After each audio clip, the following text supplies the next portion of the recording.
Quantum কম্পিউটারের shape দেখে অনেকের মনেই প্রশ্ন আসতে পারে, এই কম্পিউটার দেখতে এমন কেন? কোয়ান্টাম কম্পিউটারের এমন শেপের বিশেষ কারণ রয়েছে।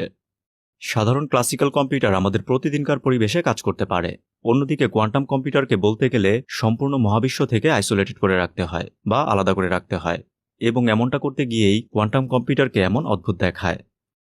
একটি কার্যকর কোয়ান্টাম কম্পিউটার তৈরি করার ক্ষেত্রে সবচেয়ে বড় চ্যালেঞ্জ মূলত কোয়ান্টাম কম্পিউটারের প্রসেসরকে যাবতীয় নয়েজ থেকে দূরে রাখা, যা প্রচলিত বিভিন্ন পন্থায় সম্ভব হচ্ছে না। যার ফলে মাইক্রোসফট একটু ভিন্নভাবে চেষ্টা করেছে, যার প্রথম প্রচেষ্টা মায়োরানা 1। এখন কোয়ান্টাম কম্পিউটারকে কেন যাবতীয় নয়েজ থেকে দূরে রাখতে হয় এবং এই ক্ষেত্রে মায়োরানা 1 কতটা কার্যকর, এই সকল বিষয় নিয়ে আজকের ভিডিও। আমি জুম্মান আছি আপনাদের সাথে, আপনারা দেখছেন বিজ্ঞান পাইসি।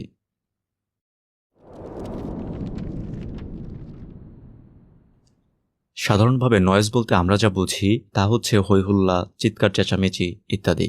কিন্তু ফিজিক্সের ভাষায় নয়েজ খুবই সূক্ষ্ম বিষয়। এই ক্ষেত্রে যে কোনো ধরনের র্যান্ডম এনার্জি নয়েজ হিসেবে বিবেচিত হবে, যেমন কসমিক রেডিয়েশন, পৃথিবী থেকে নির্গত ব্যাকগ্রাউন্ড রেডিয়েশন, ফোন কিংবা অন্যান্য ইলেকট্রিক ডিভাইস থেকে নির্গত সিগন্যাল, মাইক্রোস্কোপিক লেভেলের ভাইব্রেশন, টেম্পারেচার ইত্যাদি। কোয়ান্টাম কম্পিউটারের জন্য এই সকল র্যান্ডম এনার্জি বা নয়েজ খুবই বড় সমস্যা, কারণ কিউবিট খুবই সেন্সিটিভ বিষয়। সামান্য নয়েজে কিউবিটের ওয়েভ ফাংশন ভেঙে যায় বা সুপারপজিশন কলাপস করে। এখন আপনার মনে প্রশ্ন আসতে পারে, কিউবিট কি? এই ক্ষেত্রে আমার এই ভিডিওটি দেখতে পারেন, যেখানে কিউবিটের বিষয়গুলো বলা হয়েছে। লিংক ডেসক্রিপশন বক্সে দেওয়া থাকবে। কিউবিটকে নয়েজ বা র্যান্ডম এনার্জি থেকে দূরে রাখতে প্রথমে কোয়ান্টাম চিপ বা প্রসেসরকে বায়ুশূন্য স্থানে রাখতে হয় এবং সেখানে প্রায় পরম শূন্য তাপমাত্রা নিয়ে আসতে হয়, কারণ তাপমাত্রা নিজেই এনার্জি, যা এক প্রকার নয়েজ। এখন পরম শূন্য তাপমাত্রা অ্যাচিভ করা সম্ভব নয়, তবে এর যথেষ্ট কাছের তাপমাত্রা 0.05 কেলভিন, এই তাপমাত্রায় কোয়ান্টাম চিপকে রাখা হয়। এরপর সম্পূর্ণ সিস্টেমের চারপাশে ধাতব কাঠামো বসানো হয়, যা বাইরের সকল রেডিয়েশন আটকে দেয়। এই সব কিছু মেনটেন করতে গিয়েই শেষ পর্যন্ত কোয়ান্টাম কম্পিউটারকে এমন দেখায়। এত কিছু করার পরেও কিন্তু কোয়ান্টাম কম্পিউটারকে নয়েজ থেকে দূরে রাখা যায় না, ফলে ক্যালকুলেশনে ইররের মাত্রা বেড়ে যায়। আসলে বাস্তবতা হচ্ছে, যত ব্যবস্থায় গ্রহণ করা হোক না কেন, নয়েজকে পুরোপুরি দূরে রাখা সম্ভব নয়।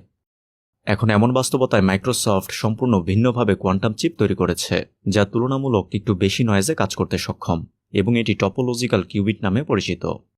এখন এই টপোলজিক্যাল কিউবিট এই বিষয়টি কি তা বোঝার জন্য আগে টপোলজি বোঝা প্রয়োজন।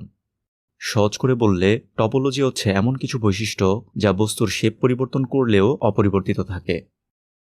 এখন টপোলজিক্যাল বৈশিষ্ট্যগুলো কি হবে তা বিভিন্ন পারপাস থেকে বিবেচনা করা যায়। যেমন একটি মগ এবং ডোনাট বিবেচনা করুন। এদের শেপ সম্পূর্ণ ভিন্ন, কিন্তু এই দুইটি বস্তুর একটি বৈশিষ্ট্য সেম, এবং তা হচ্ছে বস্তু দুইটিতে একটি হোল বা ছিদ্র রয়েছে। এই একটি ছিদ্রের বৈশিষ্ট্য ঠিক রেখে